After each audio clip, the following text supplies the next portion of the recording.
어느 날 한 남자가 흥신소를 찾아왔습니다. 버려진 개를 닮은 슬픈 눈빛의 36살의 남자. 그는 아내의 외도를 조사해달라고 의뢰했습니다. 평범한 의뢰였습니다. 흥신소에서 가장 흔한 종류의 일이었죠. 그런데요, 2주 뒤 한 여자가 살해됩니다. 그리고 그 살인 사건의 한가운데 이 의뢰가 있었습니다. 아니, 정확히 말하면요, 이 의뢰 자체가 살인을 향해 설계된 함정이었다는 겁니다. 도대체 무슨 일이 있었던 걸까요? 안녕하세요, 서양입니다. 오늘 이야기는 일본 작가 렌조 미키코의 단편소설 기묘한 의뢰입니다. 반전의 반전을 거듭하는 정말 소름 끼치는 이야기예요. 자, 이야기의 주인공부터 소개를 해드릴게요. 주인공의 이름은 그냥 탐정이라고 부를게요. 나이는 29이고요. KK 흥신소에서 일하는 조사원이에요. 입사한 지는 3년째인데 아직도 KK가 무슨 약자인지 모를 정도로 별 의미가 없는 직장이에요. 낡은 빌딩 한 칸에서 소장 포함 6명이 근무하는 작은 흥신소였습니다. 유리창에는 빨간 페인트로 KK 흥신소라고 적혀 있었어요. 탐정은 이 일이 지긋지긋했습니다. 남의 아내가 바람 피우는지 미행하고 남편이 어디서 뭘 하는지 뒤쫓는 일. 구역질이 날 만큼 싫었지만 그만두지 못하는 이유는 딱 하나였어요. 돈 때문이었습니다. 그리고 탐정에게는 유리라는 여자가 있었어요.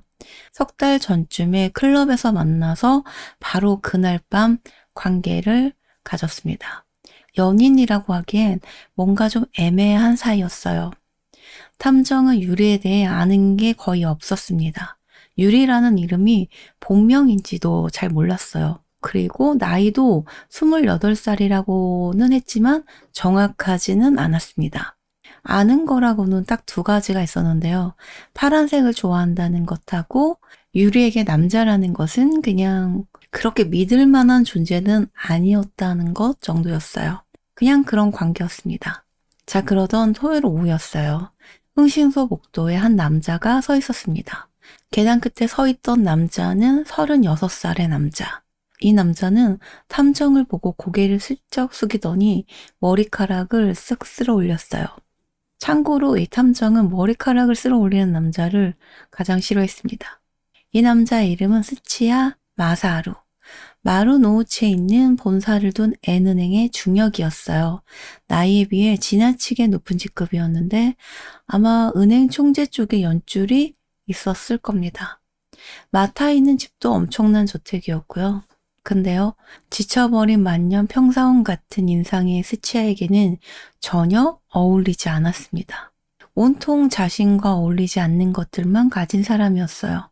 스치아는 빌딩 카페에서 탐정에게 사진 한 장을 내밀었습니다. 이게 내 아내야. 사진 속 여자는 상당한 미인이었어요. 하얀 피부에 도톰한 입술, 검은 눈, 카메라를 향해 뀨대를 부리듯 미소 짓고 있었습니다. 이름은 사야코, 나이는 32살. 스치아의 의뢰는 이랬습니다. 지난 한 달 사이에 아내 사야코가 매일같이 낮 1시부터 4시까지 외출을 한다는 거예요. 동거하는 여동생이 피아노 선생이라 종일 집에 있는데 그 여동생이 언니가 아무래도 이상하다고 알려줬다는 겁니다. 사야코는 따분해서 쇼핑이나 영화를 봤다고 했지만 화장이 달라지고 향수 냄새가 난다는 거였어요. 근데요, 탐정은 스차의 눈빛을 보고 직감한 게 있습니다. 아내의 분류는 아내 본인의 눈을 보는 것보다 의뢰하러 온 남편의 눈빛을 통해 알 수 있다고 했어요. 스치아의 탁한 눈빛은 이미 답을 알고 있었습니다. 틀림없다고요. 그래서 월요일부터 사야코를 미행하기로 했습니다. 오후 1시부터 4시까지. 스치아는 그 짧은 시간 동안 다른 일을 일절 거절하고 오직 이 일에만 집중해달라고 했어요. 하루치 지급은 전부 다 내겠다면서요. 그리고 정규 요금 외에 사례금이라며 10만 엔을 더 내밀었습니다. 탐정은 형식적으로는 한번 거절을 했지만 그 돈을 받았습니다. 자, 그럼 미행이 시작이 됩니다. 첫째 날, 사야코는 1시 3분에 집을 나왔습니다. 택시를 타고 긴자로 갔어요. M 보석점에서 30분쯤 진주를 구경했지만 아무것도 사지 않았고요. M거리, H거리를 쇼윈도를 들여다보면서 천천히 걸었습니다. 명품 의류 매장에 들어갔지만 6분 만에 나왔어요. 그리고 히비아 공원으로 가서 벤치에 1시간 15분 동안 멍하니 앉아 있었습니다. 누군가를 기다리는 낌새는 전혀 없었어요. 벤치를 2번 바꿨고 야외 콘서트를 한 20분쯤 관람을 한 뒤 택시를 타고 귀가했습니다. 4시 12분경이었어요. 불륜의 흔적은 전혀 없었습니다. 탐정은 사야코를 실제로 보고 조금 놀랐어요. 사진보다 조금 더 통통하고 하얀 피부에 화려한 프린트 원피스 자락을 찰랑거리며 긴자 뒷골목을 마치 뉴욕 5번 가라도 되는 우아하게 걸어다녔습니다. 근데 M거리 길모퉁이에서 쇼윈도에 비친 자신의 모습을 한순간 멈춰서서 홀린 듯 쳐다봤을 때 탐정은 직감을 해요. 이 여자에게는 틀림없이 남편 아닌 다른 남자가 있다고요. 날마다 만나지 못할지 몰라도 반드시 누군가 남편 아닌 남자의 품에 안겼던 여자라고요. 둘째 날, 사야코는 누군가와 전화 연락을 취했습니다. 택시를 타고 하네데 공항으로 향했어요. 여행을 떠나는 건 아니었습니다. 그녀는 활주로가 내려다 보이는 레스토랑에 혼자 멍하니 1시간을 보냈을 뿐이에요. 비싼 프랑스 요리를 주문해 놓고는 밀랍 세공처럼 테이블 위에 늘어놓기만 하고 한 접시도 손을 대지 않았습니다. 손을 대기는커녕 재떨이 대신 요리 접시에 담뱃재를 털기도 했어요. 셋째 날 롯봉기에서 또다시 명품 매장을 돌아다닙니다. 어느 보석점에서 10만 엔짜리 귀걸이를 샀어요. 근데요, 보석점을 나와서 1분쯤 걸어간 길모퉁이에서 쇼윈도를 거울 삼아 새 귀걸이를 빼더니 원래 귀걸이로 바꿔 낍니다. 그리고 새 귀걸이를 길바닥에 내버리고 하이힐로 2-3번 짓밟고는 아무 일도 없었다는 듯 걸음을 옮겼습니다. 10만 엔짜리 귀걸이를요. 사자마자 길바닥에 내버리고 밟아버린 겁니다. 넷째 날은 더 이상했어요. 택시를 타더니 2시간 넘게 수도 고속도로를 빙빙 돌았습니다. 한 번도 차에서 내리지 않고 그대로 집으로 돌아갔어요. 사야코가 하는 일은 단 하나였습니다. 돈과 시간을 허비하는 거. 귀걸이도 비싼 요리도 단지 내버리기 위해서 돈을 지불하는 것이었어요. 마치 인생의 마지막에 쓸데도 없는 돈과 죽기 전까지의 시간만 남은 시한부를 받은 노인 같았어요. 탐정은 사야코에게 흥미를 느낍니다. 그리고 동시에 이쯤에서 이 일에서 손을 떼고 싶었어요. 5째 날 금요일이었습니다. 이날 결정적인 일이 벌어져요. 사야코는 지하철을 탔습니다. 시나가와역에서 탐정이 야쿠자 같은 남자와 어깨를 부딪혀서 시비에 휘말리는 바람에 비행을 놓칠 뻔했어요. 그런데요, 닫히려는 지하철 문에서 사야코가 갑자기 플랫폼으로 내려선 겁니다. 역무원이 뭐라고 했지만 그녀는 전혀 개의치 않고 매점에서 담배를 샀어요. 피우지도 않고요. 기둥에 기대서 지하철 2대를 그냥 보내고 3번째 열차에 탔습니다. 요코하마의 프랑스야마 언덕길. 항구가 한눈에 내려다 보이는 이 언덕길은 인적이 없었습니다. 탐정은 10여 미터 거리를 두고 뒤따라갔어요. 올라갈수록 항구의 소음이 조금씩 작아집니다. 돌바닥이 하얗게 빛나는 나른한 오후, 정적 속에 2 사람의 발소리만 울렸습니다. 그때 여자의 등이 멈췄어요. 탐정도 멈췄습니다. 그러자 여자도 다시 걸었어요. 탐정이 걸으면 여자도 걷고 탐정이 멈추면 여자도 멈추는 겁니다. 이 여자는 미행하는 걸 눈치채고 있었습니다. 눈치를 챈 것뿐만 아니라 일부러 미행을 잘 할 수 있도록 도와주고 있었어요. 시나가와 역에서 지하철 문이 닫히기 직전에 플랫폼으로 내려간 것도, 둘째 날에 택시를 세우고 전화박스에 뛰어든 것도 전부 탐정에게 미행할 시간을 벌어주기 위해서였던 거죠. 놓치지 말라고요. 토요일에 사야코는 신주쿠 백화점으로 갑니다. 엘리베이터를 한 4번 정도 왕복을 했어요. 밀실 같은 엘리베이터 안에 완전히 둘만 남은 순간도 있었지만 그녀는 완벽하게 탐정을 무시합니다. 그 다음 월요일, 같은 백화점에서 6번을 왕복한 끝에 꼭대기층에 내리더니 탐정을 돌아보며 물었습니다. 지난번 그 귀걸이 어떻게 했어? 아니, 사야코는 이미 다 알고 있었던 거예요. 그녀는 미행 시작 첫날 저녁에 침실 바닥에서 남편 양복에서 떨어진 흥신소 명함과 메모를 발견했다고 했습니다. 메모에는 탐정이 전화로 보고한 내용이 남편의 손으로 상세하게 적혀 있었다고요. 탐정의 이름도 흥신소도 전부 알고 있었습니다. 당신 누구 찾고 있었어? 내 불륜 상대? 내가 마음을 빼앗긴 남자? 사야코는 이미 공범이 된 듯한 미소를 지으며 물었습니다. 바보 같은 탐정이라고 얘기를 해요. 자, 여기서 사야코가 놀라운 말을 하는데요. 나는 남자한테 전혀 관심이 없어. 남자 따위는 아무 느낌도 없거든. 바람을 피우지도 않고 남자에게 특히 마음이 끌린 적도 없어. 바람을 피운 건 남편 쪽이야. 벌써 한참 전부터 짐작은 했다는 말을 해요. 사야코 말에 따르면 남편 스치아가 바람을 피우고 있다는 거였어요. 보름 전에 부동산 중개소에서 전화가 와서 적당한 맨션이 나왔다는 말을 들었고 그 여자에게 새 맨션까지 사줄 모양이라는 겁니다. 그래서 사야코는 탐정에게 다시 의뢰를 했습니다. 남편의 퇴근 후 행적을 조사해달라고요. 보고는 매일 오후 2시에 긴자의 커피숍 로아에 전화하면 해주기로 했습니다. 탐정은 이제 스치아 부부 사이에서 이렇게 던지고 저렇게 던지고 탁구공 같은 존재가 된 겁니다. 그날 밤부터 탐정은 스치아의 행적을 미행하기 시작합니다. 6시 20분에 은행을 나온 스치아는 비서와 함께 시바에 있는 유명 국회의원 마시야마 레이조의 저택을 방문을 했어요. 그 뒤 아카사카의 클럽에서 거래처 고객을 접대하고 긴자에서 2차를 한 뒤에 자정 무렵 귀가를 했습니다. 근데 미행 중에 이상한 걸 발견을 했습니다. 스치아를 미행하는 또 다른 남자가 있었습니다. 남색 양복에 깔끔하게 머리를 다듬은 한 30대 중반쯤 되는 남자였어요. 스치아의 등 뒤 한 10m쯤에서 바짝 붙어서 스치아가 멈추면 자신도 멈추는 겁니다. 이건 뭘까요?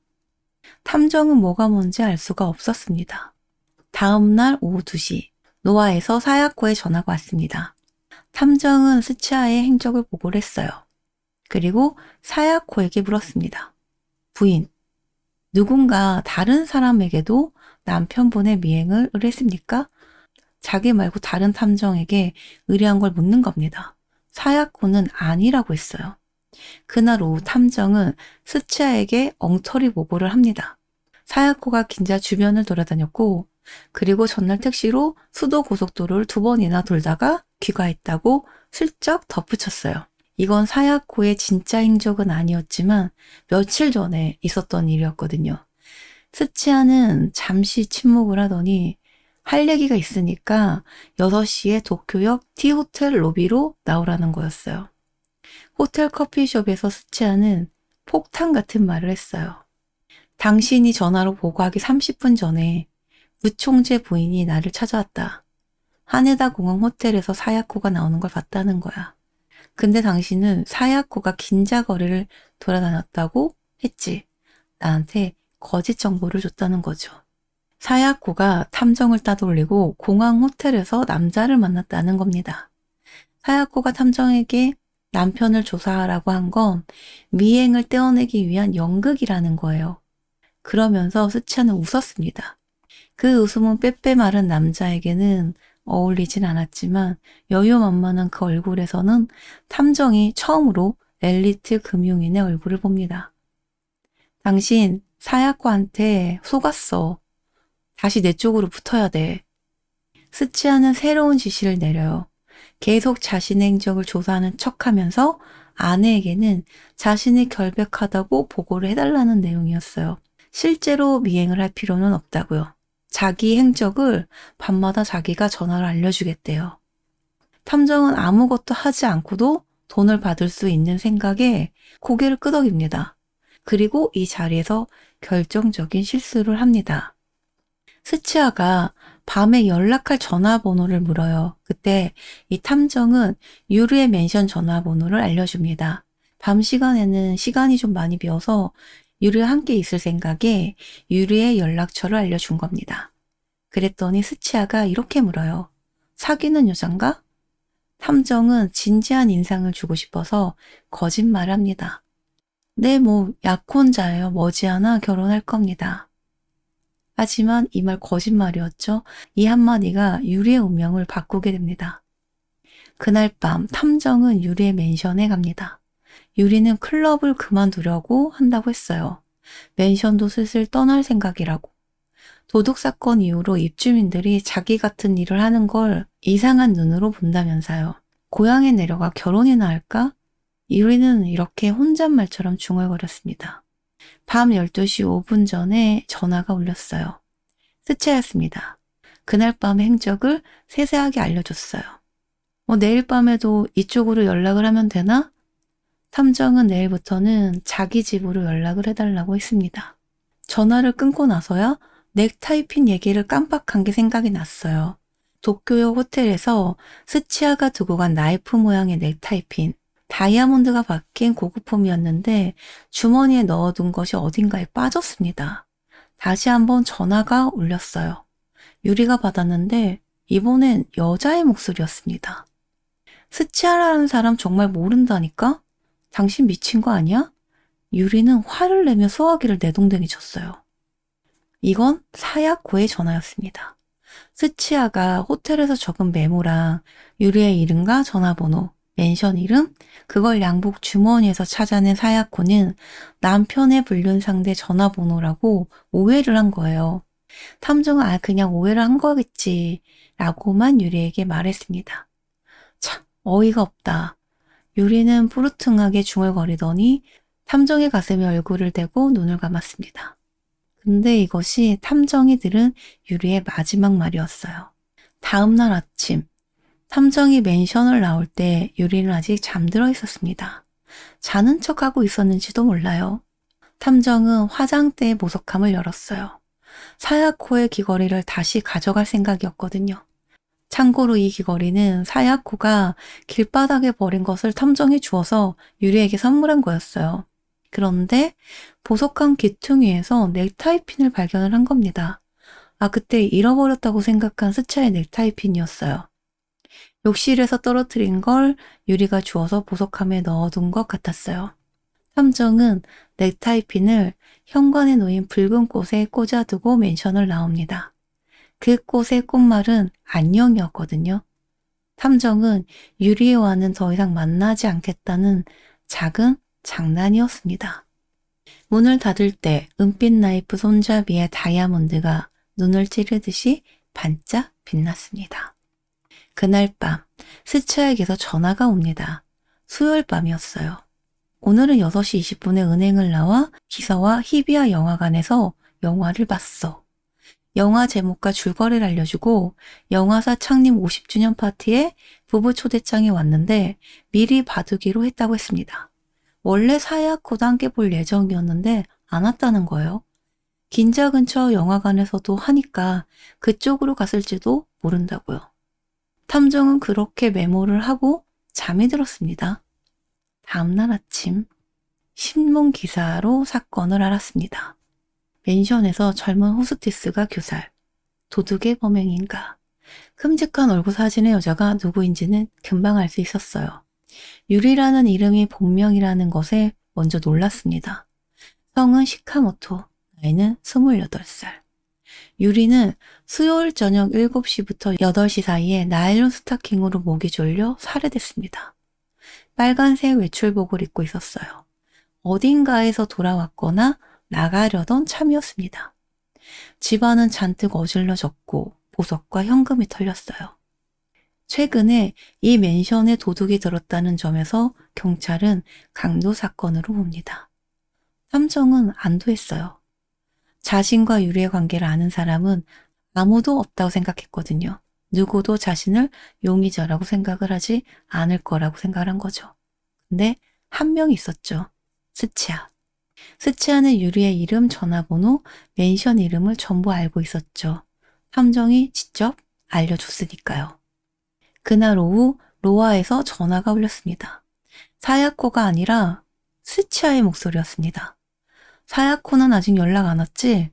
보고한 뒤에 곧바로 T호텔 600 사무실로 와. 프런트는 거치지 말고. 호텔방에 도착하자 스치아가 넥타이핀을 꺼냈습니다. 현관꽃에 꽂아둔 바로 그 넥타이핀이었어요. 오늘 아침에 일어났더니 내 파자마 깃에 꽂혀 있었어. 사야코가 일부러 한 짓이겠지? 넥타이핀이 사야코 손에 들어갔다는 건 사야코가 유리의 맨션에 갔다는 뜻이었습니다. 스치아는 테이블 위에 신문을 펼쳤어요. 약혼자라는 게 이 사람인가? 그리고 말했습니다. 이런 짓을 저지른 건 사야코야. 스치아의 추리는 이랬습니다. 그저께 밤 사야코가 유리에게 전화를 걸어 남편의 관계를 추궁을 했다는 거예요. 유리가 화를 내며 아니라고 부정했지만 사야코의 의심은 더 깊어졌다는 거죠. 그럼 직접 조사해보라고 하시든가 라고 쏘아붙인 말에 사야코는 진짜로 맨션을 찾아갔다는 거죠. 현관에 꽂힌 남편의 넥타이를 본 순간 사야코에게 그건 남편과 유리의 관계를 보여주는 명백한 증거가 됐다는 거예요. 유리가 아무리 아니라고 해도 소용이 없었다는 결론입니다. 스치아는 알리바이 공작을 제안을 했어요. 수요일 밤에 자기 부부가 함께 영화를 봤다고 증언을 해달라는 거예요. 영화관에서 부부를 두 번째 줄 뒷좌석에서 감시했다고 말해달라고요. 그 대가로 300만 엔을 주겠다는 거죠. 탐정은 메모에 한 줄을 추가합니다. 7시 영화관 앞에서 아내를 만나 함께 영화 관람. 이렇게 메모를 해요. 수표를 받아들고 호텔 방에 몸을 던집니다. 수표를 공중에 힘껏 던졌어요. 300만 엔은 잠시 허공에서 춤을 추다가 바닥에 떨어졌습니다. 어이가 없다라고 말하고 싶었던 건 탐정 쪽이었어요. 자, 여기서 끝이라고 생각하셨죠? 아닙니다. 진짜 반전은 지금부터예요. 다음날 로아에 정확히 2시에 전화가 올렸습니다. 이번엔 사야코였어요. 그보다 지금 T호텔 로비로 빨리 와. 중요한 얘기가 있어. 호텔 6층 610호실. 어제 스치아를 만난 바로 그 근처의 방이었습니다. 사야코는 담배를 피우며 5분쯤 아무 말도 하지 않았어요. 그러더니 신문기사 스크랩을 꺼냅니다. 수요일 밤에 남편이 이 여자를 죽였어. 탐정의 손이 반사적으로 움직였어요. 사야코의 얼굴을 힘껏 내리칩니다. 이 부부 사이에서 던지고 되던지는 탁구공 같은 역할이 정말 지긋지긋했거든요. 가면을 쓰고 똑같은 말을 짓거려대는데 그때마다 유턴을 해야 했으니까요. 사야코는 뺨을 가리며 눈웃음을 칩니다. 또 배신했지. 남편 쪽에 붙은 거야? 그리고 사야코는 진짜 이야기를 시작을 해요. 그 여자 이름은 오래전부터 알고 있었어. 반년쯤 전부터 스치아가 잠꼬대로 그 유리라는 이름을 부르더라고. 양복 주머니에 클럽 성냥갑이 있어서 내가 연락을 해서 물어봤어. 유리라는 이름도 오시아라는 멘션도 사야코는 이미 알고 있었습니다. 아니 그러면 왜 탐정에게 남편의 행적을 조사해달라고 했을까요? 사야코는 확실한 증거를 잡으려고 했던 거예요. 사진이든 뭐든 위자료를 잔뜩 받고 이혼할 작정이었습니다. 사야코는 이렇게 말했습니다. 남편이 유리에게 푹 빠져 있었지만 그런 건 자기한테는 아무 상관이 없었다고요. 왜 스치아가 유리를 죽였냐고? 푹 빠져 있었거든. 근데 유리에게 다른 남자가 있다는 걸 안 거야. 독점욕이 강하고 질투심이 많고 신경질적이고 소심하니까 도저히 용서가 안 됐겠지. 사야코의 눈빛에 야유하는 미소가 섞여 있었습니다. 자, 여러분 여기서 정리를 좀 해드릴게요. 스치아는 탐정에게 이렇게 말했습니다. 사야코가 오해 때문에 유리를 죽였다고요. 사야코는 이렇게 말했죠. 스치아가 질투 때문에 유리를 죽였다고요. 그러니까 둘 다 서로 유리를 죽였다고 얘기를 하고 있는 거예요. 그런데 둘 중 하나는 거짓말을 하고 있었습니다. 아니면 둘 다 거짓말을 하고 있거나요. 둘 다 거짓말을 하고 있고 유리가 단지 도둑에게 살해됐다고 보는 게 가장 간단하지만 탐정은 사야코의 말 쪽을 믿기로 합니다. 왜냐면요. 사야코의 말이 맞다고 치면 그동안에 풀리지 않았던 수수께끼 여러 개가 한꺼번에 해명이 되거든요. 첫 번째로 넥타이 핀입니다. 탐정은 스치아의 넥타이 핀을 유리의 맨션 욕실에서 떨어뜨렸어요. 유리는 그걸 주워서 보석함에 넣어뒀습니다. 만약 스치아와 유리가 연인 사이였다면 유리는 그게 스치아의 넥타이 핀인 걸 알아봤을 겁니다. 스치아가 욕실에서 떨어뜨린 건데 미처 못 봤다고 생각을 하고 조심스럽게 보관을 한 거겠죠. 두 번째, 도쿄역 호텔에서 탐정이 유리의 이름을 말했을 때 스치아가 사귀는 여자인가? 라고 물은 그 시선. 유리에게 푹 빠져 있던 스치아에게 탐정은 갑자기 나타난 연적이었을 겁니다. 그리고 탐정이 한 거짓말이 있죠. 머지않아 우리는 결혼을 할 겁니다. 이 말이 스치아의 마음속에 격정의 방아쇠를 당긴 겁니다. 그 다음날 밤 유리가 살해당했거든요.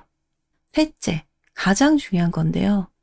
월요일 밤에 긴자 뒷골목에서 스치아를 미행하던 또 다른 남자의 정체. 그 남자는 스치아가 아니라 탐정을 미행했던 겁니다. 스치아는 처음 의뢰하러 오기 훨씬 전부터 다른 흥신소 직원에게 탐정을 미행하게 했을 거예요. 유리에게 다른 남자가 생긴 것 같다는 의심을 품었고 유리의 집에 드나드는 남자를 조사하라고 했던 거죠. 이제 거기에 탐정이 걸려든 겁니다. 그 남자가 탐정을 놓쳤거나 다시 찾은 비법은요. 탐정이 스치아를 미행한다는 걸 알고 있었으니까 스치아 뒤만 따라붙으면 탐정이 다시 나타난다고 생각을 한 거예요. 그래서 탐정 눈에는 그 남자도 스치아를 미행하는 것처럼 보인 거죠. 절대 자신을 미행한다고 생각을 못한 거예요.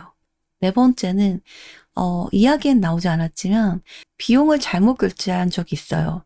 스치아가 탐정과 그 다른 흥시소 직원 2명을 쓰고 있었는데 그 남자에게 보낼 돈을 실수로 탐정에게 보냈던 적이 있어요. 그 돈의 액수가 맞지 않았던 적이 있습니다. 다섯 번째는 배신이 들통난 이유. 남편이 배신을 눈치챈 이유가 스치아는 부총재 부인이 공항 호텔에서 사야코를 봤다고 말했지만 실은 탐정을 미행한 흥신소 남자 직원에게서 보고를 받은 거였죠. 그리고 마지막으로 이게 어쩌면 가장 소름 끼치는 부분인데요. 사야코의 말이 진실이라면 스치아가 왜 탐정에게 아내의 불륜을 조사해달라고 의뢰를 했을까요? 그거에 대한 이유가 해명이 됩니다. 이나바의 소개라는 건 처음부터 거짓말이었죠. 탐정을 미행하게 했던 스치아는 그 무렵에 탐정이 이나바의 아내를 조사했다는 걸 알고 있었어요. 그래서 이나바의 이름을 핑계로 써먹은 것 뿐입니다. 처음에 스치아가 탐정을 찾아왔을 때 이나바의 소개로 왔다고 말을 했었거든요. 그러니까 이나바와 스치아는 아마 처음부터 서로 모르는 사이였을 거예요. 스치아가 정말 알고 싶었던 건 아내의 행적이 아니라 탐정과 유리의 관계였던 거죠. 근데 2달 전부터 탐정이 너무 바빠서 유리를 만날 시간이 없었던 거예요. 미행을 시켜도 아무것도 나오지가 않았던 거죠. 그래서 스치아는 탐정에게 한가한 시간을 만들어줘야 했던 거예요. 하루에 딱 3시간이면 끝나는 아무 의미도 없는 그런 일거리를 던져준 거예요. 그거 외에는 아무것도 하지 못하게. 동시에 한동안 출장을 다녀온다는 구실로 유리도 풀어준 거죠. 둘을 자유롭게 해서 서로 만날 기회를 만들어준 겁니다. 아내 따위는 상관도 없었던 거죠. 스치아의 관심은 그 3시간 동안의 아내의 행적이 아니라 나머지 시간에 그 탐정의 행적이었어요. 스치아의 이 서글픈 작전은 성공을 했습니다. 탐정은 자유로운 시간을 얻어 거의 매일 밤 유리를 만났고 철저히 조사를 당한 거죠. 다른 흥시소 직원은 마침내 둘의 관계에 대한 확실한 증거를 잡았고 스치아에게 보고를 했습니다. 그리고 탐정이 스치아에게 내뱉어 버린 최종적인 그 거짓말. 우리는 머지않아 결혼할 겁니다. 이 한마디가 결정적인 이유가 되었죠. 그간 지난 3년 동안 탐정에게 들어온 것 중에서 가장 기묘한 의뢰였습니다. 버려진 개를 닮은 슬픈 눈빛의 남자는 2주 전 토요일 오후에 탐정에게 어떤 조사를 의뢰하러 온 게 아니었습니다. 스치아의 그 슬픈 눈빛은 연기가 아니었죠. 아내의 불륜을 두려워했던 게 아니라 마음을 맞춰 사랑한 여자의 불륜 때문에 괴로워했던 겁니다. 그래서 기묘한 의뢰인 거예요. 사야코는 300만 엔은 그냥 받아두라고 말합니다. 남편 쪽 얘기를 믿든 자기 얘기를 믿든 상관이 없다고요. 어차피 결과는 똑같으니까. 그냥 사실을 알고 싶었을 뿐이라고 말합니다. 사야코는 미소를 지었습니다. 탐정도 웃으려고 했어요. 하지만 웃을 수 없었습니다. 창가에 서서 반쪽짜리 하늘을 바라보며 탐정은 마지막으로 다시 한번 그 슬픈 눈빛을 떠올렸어요. 호텔방을 나가면 수표를 갈기갈기 찢어버릴지도 모릅니다. 아니면 수표를 돈으로 바꾸고 흥신소에 가서 일을 그만두겠다고 말할지도 모르죠. 누가 진실을 말하고 누가 거짓말했는지 결국 탐정도 우리도 알 수가 없습니다. 유리란 여자는 아무 잘못도 없이 죽었다는 것뿐이겠죠. 메모 한 장과 넥타이핀 하나가 아무 관계도 없는 여자를 죽음으로 몰아 넣은 겁니다. 어이가 없다. 유리의 마지막 말이 맴돕니다. 이 사건에 대해서 여러분들은 어떻게 생각하는지 정말 궁금합니다. 스치아가 범인일까요? 사야코가 범인일까요? 아니면 둘 다 거짓말하고 있는 걸까요? 오늘 제가 준비한 이야기는 여기까지고요. 오늘도 끝까지 시청해 주셔서 정말 감사합니다. 저는 다음 이야기로 또 돌아올게요. 그때까지 모두 편안하세요. 안녕요.